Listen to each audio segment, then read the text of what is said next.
Okay, just me and Jesus. Hi, my name's Capra, and this is the See Beyond podcast. I just wanted to get on here and kind of talk a little bit about more about why I started this podcast, more about me. I've had like probably a very crazy week. We were in New York last week, and then my boyfriend, my boyfriend proposed to me, so now he's my fiance, and it was just like a really beautiful experience. Very emotional and kind of crazy. And then I went to end of year conference right after, and I feel like, and then of course it was Christmas before that. And then so it's just been like this, like I was with family. I went home with him for right before, and it's just been like a whirlwind of like the last, like I guess like it's been like a week and a half or 2 weeks. And I just got back to Malibu where I live. And I just feel like just such a clarity about why I'm doing this podcast, and just an excitement because I don't know, just like it was just so good to get out of my like life and like my space and all these things, and just actually like whatever, like just be with, I guess, overstimulated almost, and then coming back and going on the plane ride. And I'm gonna spend, I think, the next couple days really just being with God and kind of trying to like listen to him and be like, what's going on, like. But I just felt very like highlighted that it's like I want to do this podcast because I really want to help people see God and see the ways he's moving in their lives. I also want to see that. Like I also want to see more of that. So I was, reading the Bible, or one of the upper room, whatever, like I forgot her name, but she was talking a lot about how the kingdom of God is here. And so there's a verse in Luke 17 that says, so Jesus is talking, right? And he goes, "Look, God's kingdom is here. There it is. No, God's kingdom is within you." So he says, they're talking like, where are you going to see the kingdom, right? And yeah, wait, let me like pull this up too, because I have it on my phone, which is a different version. But so it's Luke 17:20. So one day the Pharisees asked Jesus, "When will the kingdom of God come?" And Jesus replied, "The kingdom of God can't be detected by visible signs. You won't be able to say, 'Here it is,' or 'over there,' for the kingdom of God is already among you." And so I guess like the hope and the dream and the prayer of this podcast is just that it would help people see where God is moving in their lives. And so like I would love to talk to people of all different types, but all different types, where it's like some people know Jesus, some people don't, but it's like God is chasing everybody, and God's trying to show his face to everybody, and it's like he's constantly involved with all of our lives. And just like reflecting on like, even if you didn't know that was Jesus, right? And he's chasing you. The kingdom is here. Like he is moving in our lives. He is with me right now in this moment. He is with me in the moments where I feel him and the moments where I don't. And just really like kind of getting into people's stories and just being like, whoa, like God was there. Either they, tell me that they saw that, or I'm like, wait, I think that we're seeing that now together. And so that's the dream of this podcast. And yeah. And I guess I think it would be like a good time to kind of just talk about like how I know Jesus, or how I've seen Jesus in my life. And I think that's a lot of what I think. I also want this podcast to be like, so I was just thinking a lot about the power of testimonies, right? And it's like, what has God done in your life, right? And like the testimonies of like how you came to know Jesus and all these things, and like what he has done. And I feel like a testimony in a lot of ways is seeing Jesus in it. Like I'm sure so many things are testimonies. It's like we just don't get the chance to see him in it, right? And so, I guess, yeah. So that's kind of what I hope, that it would just be like testimonies, seeing Jesus, how we're seeing him, about people, because all of us are his kids, right? Even if we're not recognizing it, I guess. But I mean, I guess I don't really know the math of that or whatever, but yeah. And so I guess my story is, okay, so I'm from Arizona.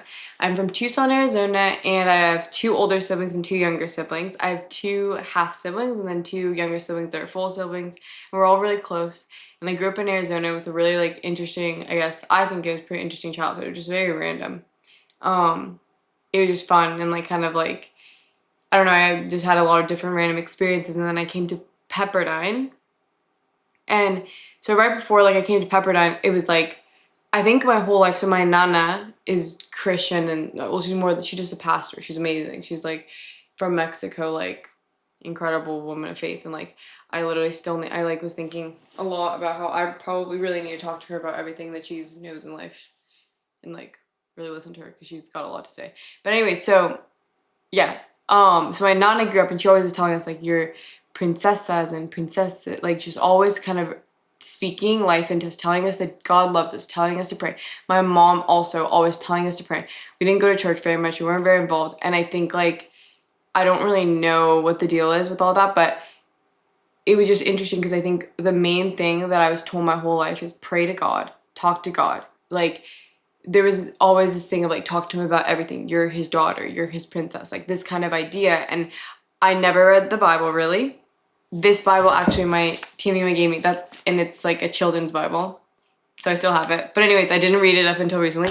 And so it was like I had these like just a firm foundation of knowing that God's my dad, and I think I don't know.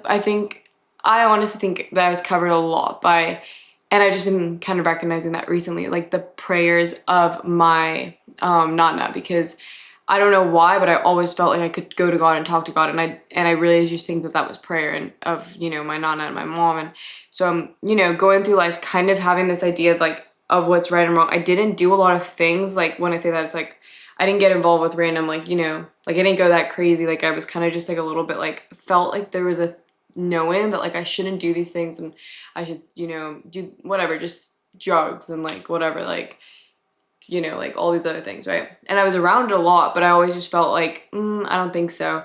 And so I really do think that that's what I'm saying. It's like God was there with me. He was there with me before I even chose to accept him. Like just being like, don't do that. And then, yeah, my senior year of high school, like everybody else, it was like, not everybody else, but I just kind of stopped paying attention to that voice. And that was the first time I remember like really not paying attention. And it was because I was like kind of bored. I literally remember being like, I'm bored and I want to have fun. So I'm just going to just whatever. And it ended up in a lot of chaos, a lot of hurt, like just a lot of hurt with my family. Like I was in like, so I like was in this drama where like, I don't know, I just felt so betrayed and so hurt by family and by like friends. And like I was, you know, in this crazy drama.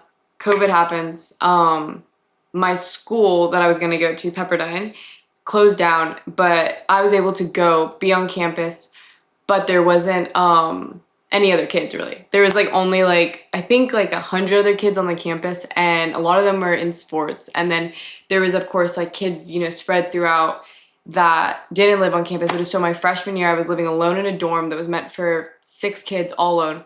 And I had just gone through all this drama. And I just felt the most disassociated person. I felt so like in touch with like what I just felt like I couldn't feel anything. And it's really interesting because I was very brave at that time in like a really reckless sense, where I would just kind of get involved with anything that anybody ever put in front of me because I would just like felt no fear. It was a really interesting time. But at the same time, God was protecting me through that, because there was just like a fearlessness also that I feel like I just feel like there was something about that period that even though I wasn't I was hurt, God knew I was hurt and he was protecting me, and I wasn't ready to deal with the emotions of what I was feeling, and I wasn't, like, I didn't feel them, right? Time goes on, and I met, and it's funny because I really do think that Rocco, my fiance, is a big part of my testimony. I think he's a big part of mine, and it's kind of beautiful, and I don't know how God has been so kind to let that happen, but, so, I you know, meet Rocco, don't like him, and then, you know, for no good reason. Like, he was super sweet and amazing, but I'm just like, whatever. And, I went abroad that next year, and that next year, I was abroad, and I felt like God was like, you should go to Germany. So most kids, after our freshman year, the next year, most kids didn't go abroad because they had never spent a year on campus, like having fun with friends, like in a normal, not COVID environment. And I just felt like God was like, I wanted to walk with on the beach or whatever. And I felt like God was like, you should go abroad. And at that point I had felt so that far away from God. It was like just, I felt like I couldn't even really hear his voice, and I felt so far from him and very like empty, like super empty. And so I I felt like I heard him, I felt like I heard like just his calling to go. And it was the first time I had felt him in a while. So I was like, I guess from like, it was just a place of like, oh, like if he said this and I haven't heard him for a while, I need to go. And I was like, okay, I'm gonna do that. And I think, oh, I'm sorry.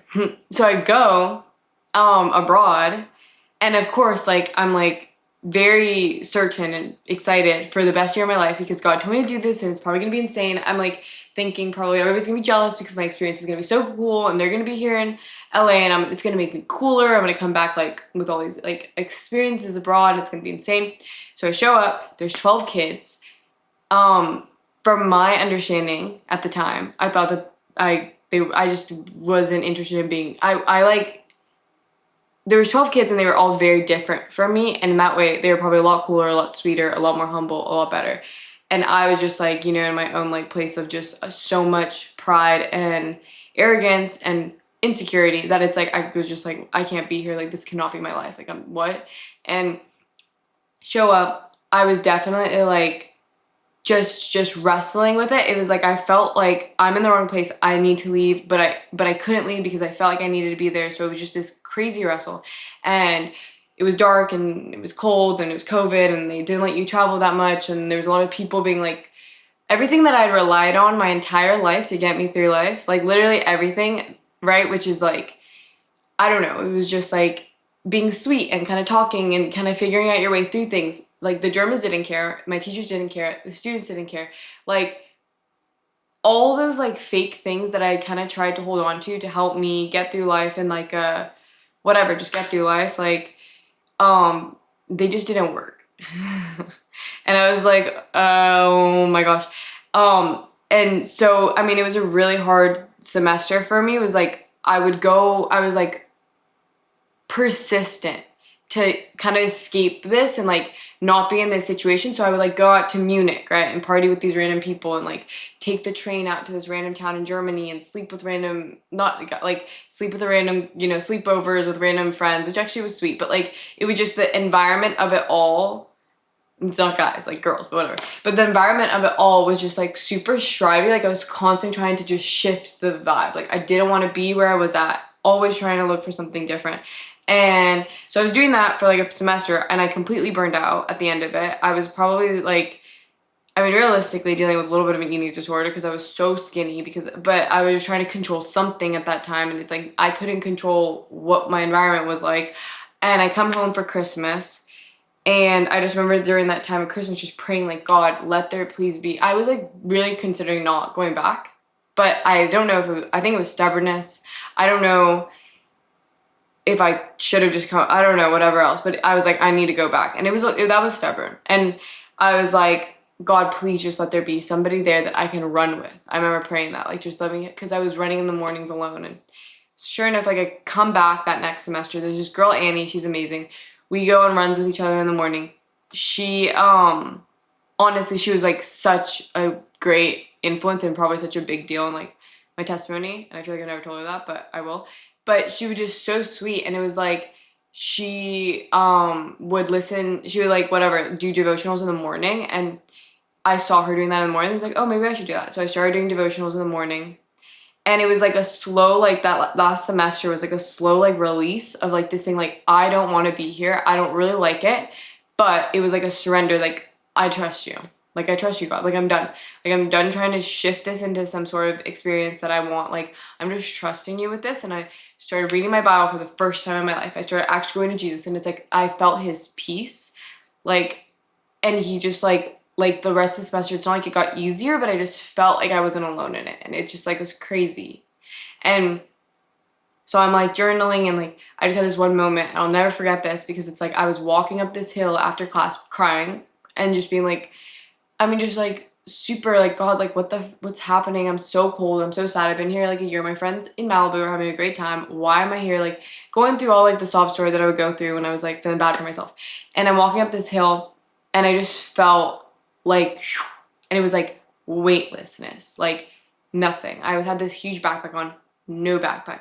Like I'm walking and I felt this, like there was like this little bird and I feel like God was like, follow the bird. I kind of like followed this bird. It was like a beautiful tree. I sat down under the tree and it was just like, I felt like the Holy Spirit was just giving me a hug. And I think that's the first time I ever really experienced it. It was just like, I've got you, Kepper. It's fine. Relax. Sit under this tree. It's all good. And those are so sweet. And so then, you know, that year comes to an end. I come back to Malibu. And it was really interesting being back in Malibu because I honestly was really confused as to who I was, I think, because I'd built my identity on all these things. I'd gone to Germany and it had shown me that none of those things are gonna like you can't like build your identity on them. It also showed me like a lot of the people that I was hanging out with, it's like, yeah, they don't like, they're not like, no. And it just like, I felt like it was like God like just shined a light on all these things, but I didn't know, like I wasn't, you know, really involved with church. I wasn't really, it was just like, I knew Jesus was right, but I wasn't really surrendered fully to him. So it was like a lot of just like God shining a light on all these things that it's like, you can't hold on to this anymore. And then it was me like trying to hold on to Jesus without really surrendering. And so I come back and I'm just like I literally remember feeling naked. I remember feeling stripped of who I was. And then I'm back with all these people who saw me as somebody else. I'm like, I don't think I'm that person anymore. I don't know who I am though. And my friend Rocco, right? I just kept we just were hanging out and it was like this thing where, and I don't know how God made this work. And I've said this before, I think, in the podcast, but it's like, I felt at home with him and I felt safe with him. And I felt, so it was this thing where I was like, I know we couldn't just be friends because whatever else. And so, we started dating and I don't know how, like, if that was the right timing. I feel like there could have been more of a period of like me being alone with Jesus before that. But again, God's so cool and helps in so many ways. And so I began, I think, in that relationship also really clinging to God because I was so afraid of getting in a relationship my whole life. Like I was so afraid. But at the time I was like, I need to have sex. I need to be in a relationship. Like I need to do these things because I'm so far behind. I'm like 21. Like I've never like these voices are just like in my head. Like, and like literally the devil, because I just felt so condemned by not, and I felt safe with Rocco. And it was this thing where it's like, I didn't even really like know what to do, but I just like, whatever, it was like, I think I'm gonna date Rocco. But it was just, I don't know if that was all right, but it's like, that's where it's like prayer is just insane because I just come to God every day and be like, God, help me, Lord, help me. Like, I need your help in this. Like, please, please, Lord, help me. Like, if he's not meant to be, take him out of my life. Or if he's meant to be, help us both get closer to you. Like, help me, Jesus. Like, and just praying in it, I think, I don't know what was right or was wrong, but God worked in it. And like, I'm just like in awe and so grateful. And like, we went through our first year and we were just like, every other human, like just kind of not, I mean like half in, half out fully. Like I was going out, having sex with Rocco, like enjoying my life, kind of, but not, I was so insecure, but also not really fully going out anymore, not really fully being involved with it. So it was such a weird, like I was just, and it was a tug, it was like I was not one or the other when it comes to, yeah, I was like half in, half out fully. But then I also was half in, half out with my relationship with Rocco. I was had so many doubts. I was constantly like, just like, maybe this is not right. Maybe this is right. Maybe this is right. And it's like, I think that's like, that was just the shit. Like when they talk about how it's like, yeah, I was just like, I was not whatever. Like my eyes were just not fixed fully on Jesus, but I knew that they couldn't be fixed fully on the world. So it was like a weird, like, And then that year goes on. Next year, one of my best friends, passed away in a really tragic car accident. And a lot, like, there's 4 girls who passed away, and it was a crazy event. And one of my other best friends calls me up the morning. I'm like, woke up that morning feeling super like weird, and I felt really like sad, and I was going on a walk, and I was like, God, why do I feel this way? Like, Lord, like, why do I feel so sad? And then my other best friend calls me and she's like, Neve passed away, like, she's gone, and she's like crying. And I just remember thinking, she has no idea what she's talking about. There's no way that happened. Like, this is gonna be a crazy story when they all find out that didn't happen. Like, there's no way that happened. And anyways, like, it did, and it was like this like crazy thing, and like, you know, like, you know, funerals and like, you know, all the things. And you're just so surreal, and then it's like that's over, and then you're just left with like this like what, and just like a sadness. And I honestly have been feeling a lot like this week because like Rocco proposed to me, and it's like it never goes away because you're like, wait, like she should be here. There's like no reason she shouldn't be here. And like it's just death is just like a thing. I think that it's like there's nothing like there's no silver lining to it, right? It's not like, but it's like I can say it strengthened my faith, which it did, but that's not a silver lining. Like she still should be here, you know? And so it was like this thing where it was like the first time I think I really like was like, God, like I can't deal with this on my own. I was like, wake up with like dreams and like crying and like all the sad things.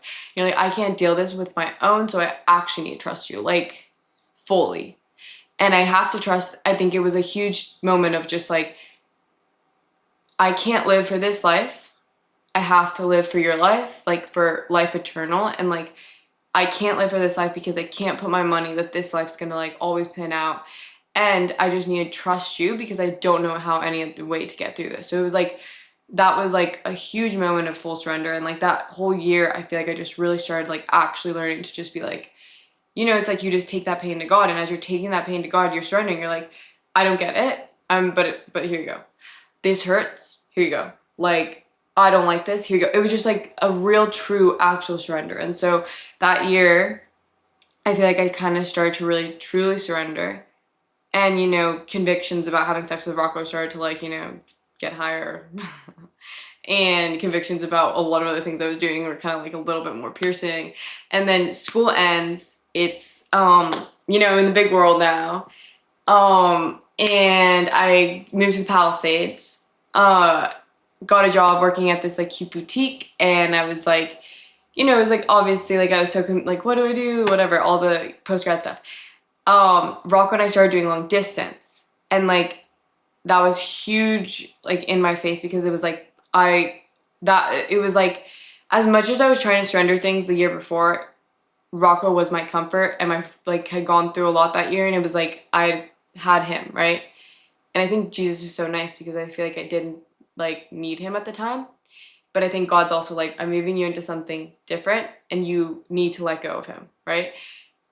Like you need to just hold on to me, right? And so it was like we started doing long distance, and it was super painful, and it was just another time of just like surrender, let go, Rocco. It's just me and you. And I feel like that was like huge. It was like, it's actually just me and you. It's not me, you, Rocco, as much as it is, right? But it's not. It's just me and you. It's just me and you. And like if Rocco were to be taken out of my life, I think that was what the huge lesson in that moment was like, if he was gone, I'd be fine. You're the only thing that sustains me. You're the only thing that matters. He's a gift. He's like a gift. And so that, was working there for 5 months. And then one day I'm at work and we get a call from one of my friends, and they're like, there's a fire, you need to come evacuate. And I was like, always, thinking people are dramatic because it's like, how could that happen again? So it's really funny because I'm just like, that would never happen. I don't know why these people are acting like that would happen. But okay. And so, but anyways, I go home to evacuate, and I'm driving up, and like, just huge clouds, right? Like it was the Palisades, that's where I lived, right? And everything's like in like huge flames and like whatever smoke, and like driving up, and you're just like, what? And one of my friends, she's like running on the side of the street, like she was running, right? She was on a run, and I open the door, she gets in the car with me, we drive up to my place. Point is, grab a few things, like huge, like it was like real fire situation, like I mean it burned down. So like I'm leaving, and it's like just a crazy experience of just like, also it was crazy. And I like, I guess the hope and dream of like a life with Jesus is that would happen and I would have peace. But on the way back, I was just freaking out. And it was like, I kept trying to like be like, God, you've got it. But I'm like, oh my gosh, oh my gosh, oh my gosh. So that was cool because it was a cool thing to be like, wow, hopefully one day I'll be like, chill. Anyway, so I'm coming down the mountain, like freaking out. And then, the next day we find out our place is burnt down. And I drive to Rocco's place because we're doing long distance, but he lives like 5 hours away. So I drove to his place, and I stayed with him for a second, and it was just like, what? Everything, all my life, the whole like 5 months, it's gone. All my stuff is gone. And it was like, I mean, I definitely had moments of just like hyperventilation and like a little bit just like it was just such a shocking thing. But it was also like, God was just so close to me. And my brother calls and he's like, do you want to come to New York? Like, you can live with one of my friends. Like, they have a sublease and like it's like very affordable. You can work for me. And like, so loving, so sweet of him. And I was like, you know what? Yeah, I did want to do that. And so I go to New York for a month and I was with my brother working for him. And really, I think it was just like, I mean, it was really like, it was like, God, you take care of me. Like, I just felt so taken care of by God. It was like, how am I here? Like, it was always a dream of mine to kind of like, I always was wondering, like, should I move to New York? Like, when I first graduated, it was like, should I do this? And da-da-da. And I ended up deciding not to because it was like, I really felt God's peace in staying in whatever, the Palisades. And I just got to be there. I got to be with my brother. I got to spend close time with my brother. I got to dream with God. I got to walk around. I got to like, just like, it was like such a like freedom feeling. And it's like, it just really like, it was like, I just felt so strong. Like, God, you want to adventure with me. Like, you love going on adventures with me. Lord, you've got me. You've got me. It was just like, and I think, yeah, so I guess that's my testimony. I mean, and of course I learn more about God every single day. And right now I just feel so like, just so excited because I just like, I just trust him so much. Like, it's just like, you've literally taken such good care of me. I got proposed to like last weekend in New York. Yeah. Like, I don't know how many days ago. It was like 45 days ago. Anyways, very recently. And it was just another, like, it's like, you take such good care of me. And it's like a constant thing of just like surrendering to you and letting you take care of me. It's like, you're not going to take care of me in the ways that I think I'm going to take care, like, whatever. It's just like, I'm surrendered to you. You take literally such amazing care of me. Like, you are so, so, so kind to me. You know things that I want that I don't even know that I want. You know things that I love that I don't even know that I love. You are constantly just being such a good father. You're so sweet. You're so loving. Like, and I'm just so excited for everything that God has planned. And so that's why I started this podcast, because I'm just like, you have been there. He is there throughout the whole thing, even if you're not recognizing it. And I just love, like, I just love talking to people and love seeing like, wow, you've like been there for them and all of this. And you're like, you're just showing them so, like, you're just with us all the time. And you're constantly trying to show us things. And yes, and like it says right here, right? It's like, it says, people will not say, look, God's kingdom is here, or there it is. No, God's kingdom is within you. And it's like, just really being like, wow, you are here with me. And there is just so much freedom, so much power, so much everything in Jesus. And it's like, Jesus has literally changed my life. He is all of like the sadness that I had in like that time in Germany, all that like insecurity, like fear. I mean, like, it's literally like, I'm literally a different person, right? And whatever, yeah, I forgot to tell that part of the story. Rocco and I stopped having sex. We started like actually like whatever, being good. And like, last night, we came back late from the airport. I went to his and we had dinner. And every part of me was like, I want to sleep over. And I didn't. And I'm not saying I'm perfect and I haven't slept up and like, we haven't had sex, but like whatever. I've had sleepovers with him and like, that's like true. And like, but it was like, I'm driving back and I'm like, God, your way is better. Like, you actually are better. Like, I know that this isn't fun. And like, I'm leaving Rocco's and I like want nothing but to like just feel warm and like cuddle with him after like traveling. But I'm gonna drive home because I just trust that you're gonna take care of me in that, right? And it's like, you actually, that's surrender, right? Surrender. Your way's better. Like, it's just constantly like, you are actually so amazing. And I trust you. And I want to trust you more. And I want to see you more. And I think that's the thing. It's like, God's kingdom is here. It's like, are we seeing it? Are we seeing Jesus? Jesus is here. Are we seeing him? Like, just seeing it. And like, I guess being like awoken to it and like unveiling our eyes to it, like an unveiling of everything. And so that's what I desire. Like, I just want to be unveiled to everything that God's doing. My heart, my eyes, everything. And I have so much, you know, like, I don't know, just so much to learn. And so I'm so excited. And yeah, anyways, I hope that this encouraged anybody. And nobody's perfect and we're all doing our best, but he is there. Like, it's just him. It's like, he's there. He's obsessed with you. He's coming after you. He's showing you him in so many different ways. Like, I don't know, in ways that we don't appreciate, which is kind of funny too, right? We do not appreciate it so much. And it's like, I just am like, I want to appreciate it. yeah. And so that's my heart behind the podcast. And I hope you have a wonderful day. Yeah, that's it. Bye-bye.